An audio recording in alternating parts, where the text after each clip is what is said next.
आपल्या सोबत आहेत विरोधी पक्षनेते विजय वडेट्टीवारजी. सर, काय सांगणार? एकूणच काल भाजपनं आरोप केला की लोकसभा निवडणुकीत चुकीचं नॅरेटिव्ह जे आहे ते सेट करण्यात आलं होतं, ते दूर करण्याचा आम्ही प्रयत्न करू, 1.5% मतं वाढवून आम्ही विधानसभा जिंकू. खरं म्हणजे हार असते. हार पत्करणं पचवणं फार अवघड असतं. आम्हाला सवय आहे. आम्ही कधीही आमच्या मनात अहंकार नव्हता, आमच्या मनामध्ये कधी आम्ही आकस नव्हता. त्यामुळे हार जीत होत असते. गेली 10 वर्ष सत्ता नाही, आम्ही शांतपणे होतो. कधी अहंकार आमचा दाखवला नाही. इतके वर्ष सत्तेत होतो तरी अहंकार आमच्या डोक्यात आला नाही. ठीक आहे, नॅरेटिव्ह सेट केला आहे. काय नॅरेटिव्ह सेट केला आहे? तुमच्या 4 खासदारांनी संविधान बदलाची भाषा केली नाही. तुम्ही म्हणालात नाही. तुम्ही लोकशाहीवर गदा आणली नाही. तुमच्या डोक्यात काय चाललं होतं ते कळलं नाही. तुमची मनोवादी वृत्ती आम्हाला दिसत नव्हती. हे सगळं दिसत होतं आणि तेच आम्ही लोकांपुढे मांडलं. काय महागाई कमी झाली की वाढली हे काय चुकीचं मानलं? डिझेल पेट्रोलचे दर वाढलेत की नाही हे चुकीचं मानलं? बेरोजगारची संख्या वाढली की नाही हे चुकीचं मानलं? भ्रष्टाचार मोठ्या प्रमाणात बोकाळला की नाही हे आम्ही चुकीचं मानलं? शेतकऱ्यांच्या व्यथा आणि त्यांच्या आत्महत्या, त्यांच्या शेतमालास भाव मिळत नाही हे आम्ही चुकीचं मानलं? काय चुकीचं केलं? प्रचार कुठला प्रचार चुकीचा केला आहे? नॅरेटिव्ह काय सेट केला आहे? संविधान बदलाची भाषा कोणी केली? आणि संविधानाला मानणारे नाही. 10 वर्षामध्ये पहिल्यांदा या देशातला संविधान जाळला जातो, त्यावेळेस देशाचे प्रमुख शांत बसतात. हे चुकीचं आहे. मग तुमची दृष्टी काय संविधानाकडे बघायची? याचं हेच मांडलं आम्ही. ते मांडू द्यात.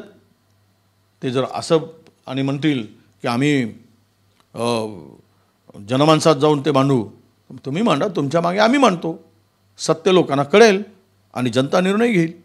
ओएसिस फर्टिलिटीच्या तज्ज्ञांनी IVF उपचार पद्धतीद्वारे 1 लाखांहून अधिक जोडप्यांना मातृत्व प्राप्तीचा आनंद दिला आहे. मोफत अपॉइंटमेंट बुक करण्यासाठी आजच संपर्क साधा. काल छगन भुजबळ यांनी TV9 मराठीला एक एक्सक्लुझिव्ह मुलाखत दिली. TV9 मराठीचे मॅनेजिंग एडिटर उमेश कुमावत यांनी ती मुलाखत घेतली. त्यात ते म्हटले की मी पक्षात सिनियर असतानाही मला डावललं गेलं. मला राज्यसभेची इच्छा होती, आधी लोकसभेची इच्छा होती, परंतु संधी मिळालेली नाही. मी पक्षात सिनियर आहे. आता सध्या तिकडे इतकी साठमारी चालली आहे सत्तेची. जो ज्याला मिळेल, जेवढं मिळेल तो ओरबडून खातो आहे. तिघांच्या साठमारीमध्ये राज्याचं वाटोळ होत चाललं आहे. यांना केवळ सत्ता संपत्ती याचा लोभ प्रचंड झालेला आहे. याच्या पलीकडं काय आहे? टेंडरबाज कमिशनखोर सरकार म्हणून आता राज्यामध्ये त्यांची ओळख झाली आहे. आणि अशा स्थितीमध्ये मोठमोठी 500 कोटीचे टेंडर कॅन्सल करायचे आणि 1500 कोटीपर्यंत न्यायचे. 25 उदाहरणं असतील राज्यामध्ये. ठीक आहे, टेंडर काही कारण कॅन्सल झालं तर 100 कोटी वाढतील, पण 1500 कोटी कसे होऊ शकतात? असे उदाहरण ते मांडू आम्ही हाऊसमध्ये, विधानसभेमध्ये. आणि खरेदीचा सपाटा लावला आहे गरज नसताना. हे सगळं दिसतं आहे. मला भुजबळ साहेब जे काय म्हणाले असतील, त्यांची सिनियरिटी काय, ज्युनियर काय, खरं तर त्यावेळेस ते अनिच्छेनंच गेलेत. भाजपबरोबर जाण्याची त्यांची इच्छा नव्हतीच मुळात, असं ते खाजगीरित्या अनेक ठिकाणी बोललेले आहेत. पण आज त्यांच्यावर अन्याय होत असेल तर भुजबळ हे वाघ होते. भुज आणि बळामध्ये भुजबळांच्या भुजामध्ये बळ आहे, त्यांनी ते दाखवावं आणि एकदाचा सोक्षमोक्ष करून घ्यावा. रुसवे काय म्हणजे तू मारल्यासारखं कर, मी रडल्यासारखं करतो, हे नौटंकी करण्यात काही अर्थ नाही. देदान सुटे ज्ञान, 1 तुकडा 2 गाव. काय करायचं ते बोलून मोकळे झाले पाहिजेत. आणि भुजबळ साहेबांच्याकडून आम्हाला तीच अपेक्षा असते. भुजबळ कधी असा व्यक्ती आहे की अंगावर आलं तर शिंगावर घेणारे होते, आता अंगावर आलं तरी कुरकुर करतात. ही अपेक्षा आमच्या त्यांच्याकडून नाही. ते खासगीत म्हटले होते की मला इच्छा नाही म्हणून जायची, असं अनेक जण म्हणतात की त्यावेळेस त्यांना शेवटच्या टप्प्यामध्ये ते गेले. त्यांची इच्छा नव्हती मुळात. त्या भाजपच्या बरोबर सरकार स्थापनेमध्ये जायची इच्छा नव्हती.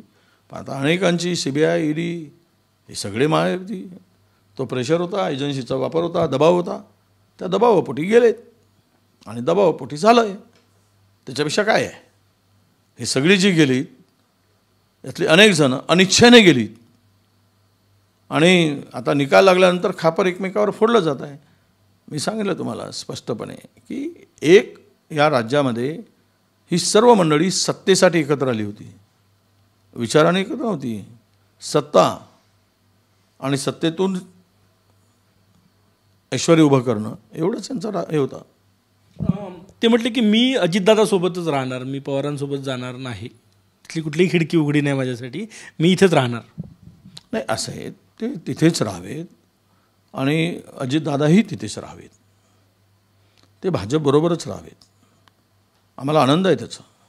हे सगळे एकत्र राहिलेत, गुण्यागोविंदानं राहिलेत की महाराष्ट्रातील जनता महाराष्ट्राची सत्ता त्यांच्याकडून काढून महाविकास आघाडीकडे आरामशीर देईल, आपसूक देईल असा आम्हाला विश्वास आहे. चिखलीकर म्हटले की नांदेडमध्ये अशोक चव्हाणांमुळे माझा पराभव झाला. आता ज्यावेळेस ते प्रवेश केले त्यावेळेस चिखलीकरांनी विरोध करून टाकला असता तर विषय संपला असता आणि चिखलीकर जिंकले असते तर त्यावेळेस मग अशोकराव चव्हाणांचा जप केला असता काय. त्यामुळे त्यांचा तो अंतर्गत विषय आहे. एखाद्या नेत्याला घ्यायचं आणि संपवायचं ही भाजपची नीती आहे. मोठमोठ्या नेत्याला त्यांनी ते संपवलं आहे, ती पुराणी नीती आहे. खरं तर मोठमोठ्या नेत्यांच्या लोकप्रिय नेते जे असतील किंवा त्या लोकांमध्ये काही असेल, त्या एखाद्या पक्षाचे प्रमुख नेते असतील, त्या प्रमुख नेत्यांना सोबत घ्यायचं आणि त्यांचा रामनाम सत्य करायचं राजकीय, ही भाजपची पद्धत आहे. त्यामुळे पुढच्या काळात या पद्धतीला कोणी बळी पडणार नाही असा मला विश्वास आहे. विश्वजित कदम म्हटले की आम्हाला काय त्रास झाला सांगलीत ते बोलून दाखवणार. एकूणच शिवसेनेनं जो उमेदवार दिला त्या पार्श्वभूमीवर त्यांचे बोलणे. नाही, विश्वजित आमचे एक चांगले तरुण आणि युवा नेता आहे. सांगली जिल्ह्यामध्ये प्रचंड काम करणारा कार्यकर्ता नेता म्हणून त्यांची ओळख आहे. पक्षाला मोठा एक युवा नेता म्हणून त्यांच्याकडून अपेक्षा आहे. जे निवडणुकीत झालं ते सगळ्यांना माहीत आहे.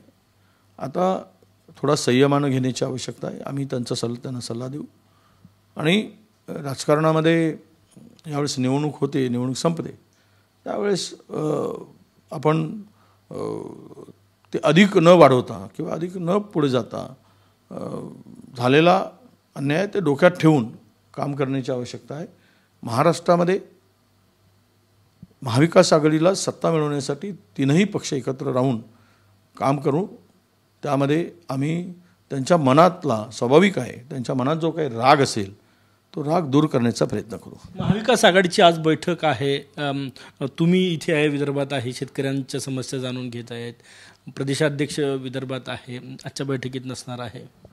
मला त्या बैठकीची माहिती नाही किंवा मला निमंत्रणही नव्हतं, त्यामुळे बैठकीचा एजेंडाही माहीत नाही आणि बैठकीमध्ये कोणाला बोलवलं याची माहिती मला नाही. शेवटचे दोन प्रश्न. लोकसभा निवडणूक, विधानसभा निवडणुकीमध्ये काँग्रेस किती जागांसहित मैदानात उतरण्याची तयारी आहे महाविकास आघाडीचा विचार केला तर? नाही, असं आहे, आयामध्ये जागा कोणाला किती तो प्रत्येक पक्ष आपापल्या पक्षासाठी अधिकाधिक जागा मिळवण्याचा प्रयत्न करतो. पण यामध्ये आमचे हायकमांड आहेत, खरगे साहेब आहेत, राहुलजी आहेत, शरद पवार साहेब आहेत, उद्धवजी आहेत, हे सगळे मिळून जो फॉर्म्युला ठरवतील आणि तो फॉर्म्युला अंतिम असेल आणि जागा वाटपाचा किंवा जागेवरून, संख्यावरून कुठली तेढ निर्माण होणार नाही याचा आमचा आटोकाट प्रयत्न राहील. भाजप काल बैठक घेतली आणि त्यांनी तयारीला लागण्याचे आदेश दिले की 1.5% मतं वाढवा, विधानसभा आपली आहे, फडणवीस म्हटले. पराजय होतो त्यावेळेस तयारीला लागावं लागतं जिंकण्यासाठी, पण पराजय एवढा मोठा आहे, सिंगल डिजिटवर आलेत, 42वरून 8वर. आम्ही 42 जिंकू, 44 जिंकू, कोणी तर म्हणाले 50 जिंकू 48पैकी. तर हे जे काही भाषा होती भारतीय जनता पक्षाची, त्यांची जागा लोकांनी त्यांना दाखवली आहे. तुम्ही कितीही प्रयत्न केलेत आता त्याला यश मिळणार नाही. याचं कारण असं आहे, लोकांनी देशातून आणि राज्यातून तुम्हाला तडीपार करायचं, तुम्हाला सत्तेतून घालवायचं ठरवलं होतं. जर 79 जागा 1000 मतांनी केंद्रामध्ये पडल्या नसत्या, 1000 मताच्या फरकाने, तर आज दिल्लीतली मोदी सरकार राहिली नसती. हे स्पष्ट आहे. हा पराजय आहे त्यांचा. आणि 400 पारवाल्यांनी 240वर अडकावं हा एक मोठा अपयश आहे.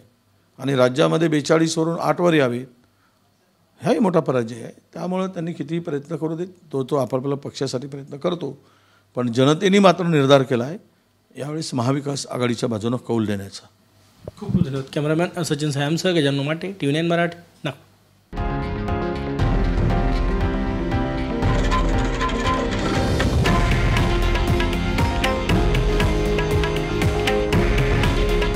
हे आहे देशातील नंबर 1 न्यूज नेटवर्क आणि आपण पाहत आहात TV9 मराठी.